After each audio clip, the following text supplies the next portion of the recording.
আজকে আমরা বলবো internal structure of the earth. Internal structure of the আর্থের পড়তে গেলে আমরা পৃথিবীর অভ্যন্তরভাগে কোথায় কী খনিজ উপাদান আছে সেগুলো জানবো। এটা একটা পৃথিবীর প্রস্থচ্ছেদ আমরা অঙ্কন করে নিয়েছি, এই পৃথিবীর অভ্যন্তরীণ প্রস্থচ্ছেদ। তো এই ক্ষেত্রে আমরা যে স্তরগুলো পাবো সেই স্তরগুলোকে অ্যানালাইসিস করবো। এটা কি না, এটা প্রতিসরণের সূত্র বা স্নেলসের সূত্র অনুসারে হয়। কি বললাম? স্নেলসের সূত্র অনুসারে এটা নির্ণয় করা হয় বা প্রতিসরণের সূত্র অনুসারে। তো একই রকমভাবে আমরা দেখব যে একদম এটা ভূত্বক, আমাদের ভূপৃষ্ঠ যার উপর আমরা বসবাস করছি, ঠিক এইখান থেকে মোটামুটি 30 কিলোমিটার, 30 থেকে 35 কিলোমিটার তা আপ টু 30 কিলোমিটার পর্যন্ত গভীরতা পর্যন্ত হচ্ছে আমাদের ভূত্বক, ভূত্বক বা ক্রাস্ট। এই ভূত্বক বা ক্রাস্ট সাধারণত দুটো জিনিসে গঠিত। কি কি না, একটা হচ্ছে সিলিকন, অ্যালুমিনিয়াম আর ম্যাগনেসিয়াম। তার ভিত্তিতে খনিজ উপাদানের ভিত্তিতে একেবারে দুটো স্তরে ভাগ করা হয়েছে। কি কি? একটা স্তরের নাম হয়েছে সিয়াল,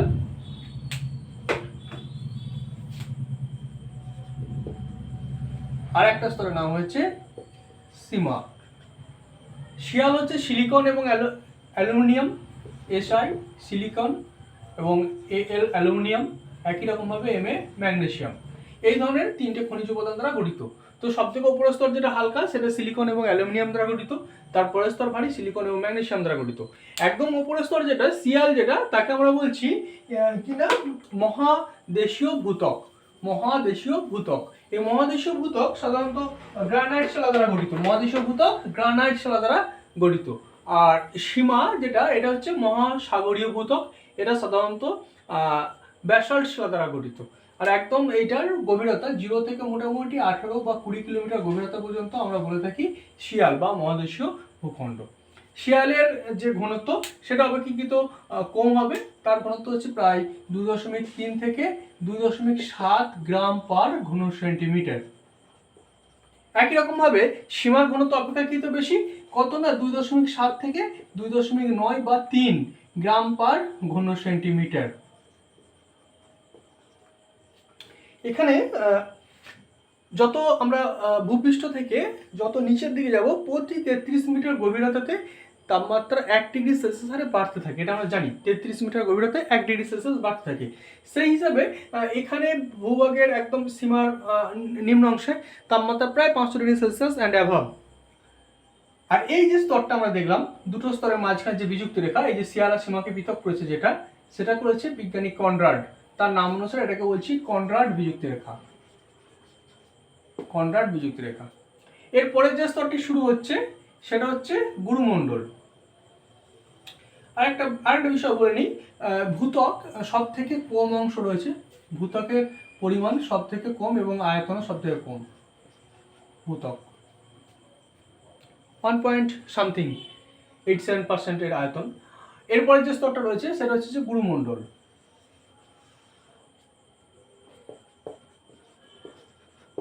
গুরুমণ্ডল এর আবার দুটো ভাগ, ভূপৃষ্ঠ থেকে মোটামুটি 900 কিলোমিটার গভীরতা পর্যন্ত একটা, আর 900 থেকে প্রায় 2900 কিলোমিটার পর্যন্ত আর একটা স্তর গঠিত হয়েছে। এক্ষেত্রে এই যে ভূত্বক এবং গুরুমণ্ডলের মাঝে যে বিযুক্তি রেখা, এই যে অংশটা, এটা বিজ্ঞানী মোহরভিষিক আবিষ্কার করেছিলেন, তাই তার নাম অনুসারে এর নাম হয়েছে মোহরভিষিক বিযুক্তি রেখা। মোহরভিষিক বিযুক্তি রেখা এটা 30 থেকে 900 কিলোমিটার পর্যন্ত। এই অংশে একদম এর ঊর্ধ্ব স্তর মোটামুটি 50 থেকে বা 60 থেকে 250 কিলোমিটার বা 300 কিলোমিটার গভীরতা পর্যন্ত একটা স্তর রয়েছে, যাকে আমরা বলছি অ্যাসথেনোস্ফিয়ার। এটাকে বলছি অ্যাসথেনোস্ফিয়ার। বিজ্ঞানী ব্যারেল এই স্তরটি আবিষ্কার করেছিলেন। এই অ্যাসথেনোস্ফিয়ার এখানকার তাপমাত্রা অপেক্ষাকৃত বেশি, প্রায় 1200 থেকে 1300 ডিগ্রি সেলসিয়াস হয়। আর এই জন্য এখানকার যে সমস্ত পদার্থগুলো রয়েছে সেগুলো গলনাঙ্ক হঠাৎ করে বেড়ে যাওয়ার ফলে এগুলো কিনা ভূপৃষ্ঠের চাপ এবং অভ্যন্তরীণ চাপের ফলে থকথকে বা জেলির মতো অবস্থায় থাকে। এই অংশের ওপরেই প্লেটগুলো ভাসমান অবস্থায় থাকে, আর এটাকে বলা হয় ক্ষুব্ধমণ্ডল। এই অংশের নাম হচ্ছে ক্ষুব্ধমণ্ডল। হ্যাঁ, এলভিজেড বলা হয়, লো ভেলোসিটি জোন। লো ভেলোসিটি জোন, এলভিজেড। এলভিজেড লো ভেলোসিটি জোন বলা হয় অ্যাস্ট্রোস্ফিয়ারকে। আর কিনা এর উপরে প্লেটগুলো ভাসমান অবস্থায় রয়েছে, ক্রাস্ট ভাসমান অবস্থায় রয়েছে। আর এই অংশে আরেকটা বিষয় দেখা যায় যে তাপমাত্রার পার্থক্যের জন্য এখানে পরিচলন স্রোত সৃষ্টি হয়, কনভেকশনাল কারেন্ট। এই কনভেকশনাল কারেন্ট কি করে না প্লেটগুলোকে সঞ্চরণে সহায়তা করে। আমাদের যে ভূপৃষ্ঠ উপরে যে প্লেটগুলো রয়েছে সেই প্লেটগুলোকে সঞ্চরণে সহায়তা করে কে না অ্যাস্ট্রোস্ফিয়ারের যে সৃষ্ট কনভেকশনাল কারেন্ট। তাহলে আমরা জানতে পারলাম এলভিজেড এখানে পি তরঙ্গের গতিবেগ কমে যায়, এস তরঙ্গ একদম বিলীন হয়ে যায়। আর এই শিয়ালার সীমাতে পি তরঙ্গের গতিবেগ থাকে প্রায় 6 থেকে 8 কিলোমিটার পার সেকেন্ড, এস তরঙ্গের গতিবেগ অপেক্ষিত কম থাকে প্রায় 5 থেকে 6 কিলোমিটার পার সেকেন্ড।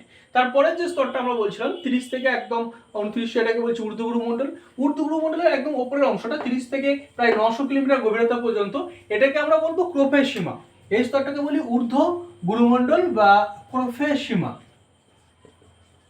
আর তার নিম্ন অংশকে আমরা বলি নিফের সীমা। এই নামের মধ্যেই এদের অর্থগুলো লুকিয়ে রয়েছে কি না ক্রোফে, ক্রো মানে ক্রোমিয়াম, ফে মানে ফেরিক বা ফেরাস, আর এসআই সিলিকা এবং এম হচ্ছে ম্যাগনেসিয়াম। অর্থাৎ এটা ক্রোমিয়াম, ফেরাস, সিলিকা এবং ম্যাগনেসিয়াম দ্বারা গঠিত স্তর। ঠিক আছে, এই স্তরে তাপমাত্রা থাকে মোটামুটি 1600 থেকে ওই 1700 ডিগ্রি সেলসিয়াসের মতো তাপমাত্রা থাকে। এখানকার যে ঘনত্ব সেটা থাকে প্রায় 4.6 থেকে নিয়ে প্রায় 5.5 গ্রাম পার ঘন সেন্টিমিটার। কি না এই অংশের ঘনত্বটা অপেক্ষিত এদের থেকে বেশি। আবার লোয়ার অংশটা যেটা যেটা আমরা নিম্ন গুরুমণ্ডল বলছি নিপের সীমা, এখানে থাকে নিকেল, ফেরাস, সিলিকা এবং ম্যাগনেসিয়াম। এই অংশের তাপমাত্রা থাকে প্রায় 3000 ডিগ্রি, 2800 থেকে 3000 ডিগ্রি সেলসিয়াস। এখানকার ঘনত্ব হয় গড় ঘনত্ব প্রায় 5.6 থেকে প্রায় 9.1 গ্রাম পার ঘন সেন্টিমিটার। এই অংশে তাপমাত্রা তো বললাম। আর এই অংশে আর একটা বড় ব্যাপার হচ্ছে যে এখানে কি হয় না দুটো স্তর আছে, একটা হচ্ছে D1, একটা হচ্ছে D2। এই অংশকে দুটো ভাগে ভাগ করেছে, একটা হচ্ছে D1, D2। এই D1 হচ্ছে মোটামুটি 900 থেকে নিয়ে 2700 কিলোমিটার গভীরতা পর্যন্ত, এটাকে বলছি D1। আর D2 হচ্ছে 2700 থেকে মোটামুটি 2880 বা 2900 কিলোমিটার, এটাকে আমরা বলছি D2 স্তর। এই D2 স্তরে দিয়ে আমাদের হটস্পটগুলো সৃষ্টি হয়, তপ্তবিন্দু, হটস্পট বা তপ্তবিন্দু। এই তপ্তবিন্দু যেমন আমাদের ভারত মহাসাগরে আছে কার্গুইল, যেখান থেকে আমাদের ডেকান ট্র্যাপের সৃষ্টি হয়েছে। এরকম ধরনের অনেক হটস্পটের সৃষ্টি হয় যেটা D2 স্তর থেকে সৃষ্টি হয়। এই স্তরে উত্তাপ ওজন অনেক বেশি থাকে। আর এই স্তরে এই যে মধ্যবর্তী যে আমরা অংশটা দেখছি সীমারেখাটা, ক্রোপের সীমা এবং নিপের সীমার মাঝে যে সীমারেখা, এটাকে আমরা বলি কিনা বিজ্ঞানী রেপিডটি নাম অনুসারে রেপিডটি বিযুক্ত রেখা। এই অংশটাকে আমরা বলছি রেপিডটি বিযুক্ত রেখা, রেপিডটি বিযুক্ত রেখা। আর এরপরের যে অংশটা 2900 থেকে নিয়ে মোটামুটি 6370, যেটা আমাদের পৃথিবীর কেন্দ্র পর্যন্ত গড় গভীরতা আমরা জানি 6370 কিলোমিটার, এটাকে আমরা বলছি একদম কেন্দ্র। এই কেন্দ্র পর্যন্ত পৃথিবীর গভীরতা হচ্ছে 6370। এটাকে পৃথিবীর ব্যাসার্ধ বলা হয়, যেহেতু ব্যাসের অর্ধেক ব্যাসার্ধ। এটা আমরা একটা জ্যা নিয়ে নিচ্ছি, যদি পৃথিবীর একটা বৃত্ত ধরি তো পৃথিবীর বৃত্ত ধরলে পরে তার একটা অংশ জ্যা, এই জ্যাটাকে আমরা এখানে উপস্থাপন করেছি। আর এই 2900 থেকে 6370 কিলোমিটার, এটাকে আবার দুটো ভাগে ভাগ করা হয়েছে। ওপরের অংশটাকে আমরা বলছি আউটার কোর, এটা মোটামুটি হচ্ছে 5150 কিলোমিটার। এই পর্যন্ত হচ্ছে এটা আউটার কোর। টোটালটা হচ্ছে কোর বা অন্তঃকেন্দ্রমণ্ডল, কেন্দ্রমণ্ডল, এটাকে বলা হচ্ছে কেন্দ্রমণ্ডল। আর এটা হচ্ছে কেন্দ্রমণ্ডল বা কোর, এটাকে বলছে বহিঃকেন্দ্রমণ্ডল। আর এটাকে বলা হচ্ছে অন্তঃকেন্দ্রমণ্ডল বা ইনার কোর। এটা কি কি দ্বারা গঠিত? এটা হচ্ছে nickel, sulphur, carbon, magnesium, manganese, এই ধরনের খনিজ উপাদান দ্বারা গঠিত। এটা কেবলমাত্র নিকেল আর ফেরিক দ্বারা গঠিত। এখানে নিকেল আছে, ফেরিক আছে, এই সমস্ত উপাদান দ্বারা গঠিত। এই যে এদের যে মাঝের যে বিযুক্তি রেখাটা, এটা বিজ্ঞানী গুটেনবার্গ আবিষ্কার করেছিল। এই নিপের সীমা আর এই বহিঃকেন্দ্রমণ্ডলের মাঝের যে বিযুক্তি রেখা, এটাকে বিজ্ঞানীর গুটেনবার্গের নাম অনুসারে এটার নাম হয়েছে গুটেনবার্গ বিযুক্তি রেখা, গুটেনবার্গ বিযুক্তি রেখা। আর একদম নিচে যেটা বহি এবং অন্তের মাঝে যে বিযুক্তি রেখাটা, এটার নাম হচ্ছে লেহমান বিযুক্তি রেখা।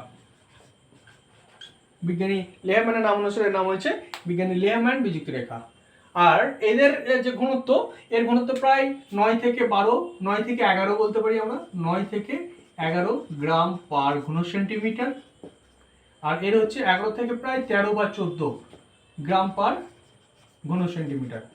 এই অন্তঃকেন্দ্রমণ্ডলের অভ্যন্তরে তাপমাত্রা থাকে প্রায় 5440 ডিগ্রি সেলসিয়াস অ্যান্ড অ্যাবভ। সূর্যের করোনার যে তাপমাত্রা প্রায় 6000 ডিগ্রি সেলসিয়াস, তার কাছাকাছি পৃথিবীর অভ্যন্তরের তাপমাত্রা থাকে। আর এই অংশে বহির্ভাগের তাপমাত্রা থাকে প্রায় 3500 থেকে 3800 ডিগ্রি সেলসিয়াস।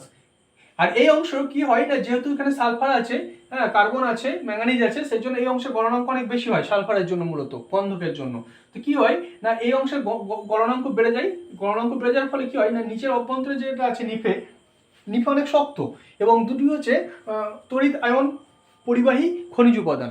এর ফলে কি হয়, নিকেল এবং ফেরিকের মধ্যে তড়িৎ আয়নের সৃষ্টি হয়। এই অংশে যেহেতু কারেন্টের সৃষ্টি হয়, অপেক্ষিত গলনাঙ্ক বেশি, তাই এখানে কি হয় না, এখানে গলনাঙ্ক বেশি হওয়ার জন্য এখানে যে আয়নের সৃষ্টি হয়, তাপমাত্রা অতিরিক্ত এবং তার সঙ্গে সঙ্গে গলনাঙ্কের জন্য তাপমাত্রা, এবং এর মধ্যে যে তড়িৎ আয়নের সৃষ্টি হয়, সেই আয়নগুলো এই নিফেকে কেন্দ্র করে হয়।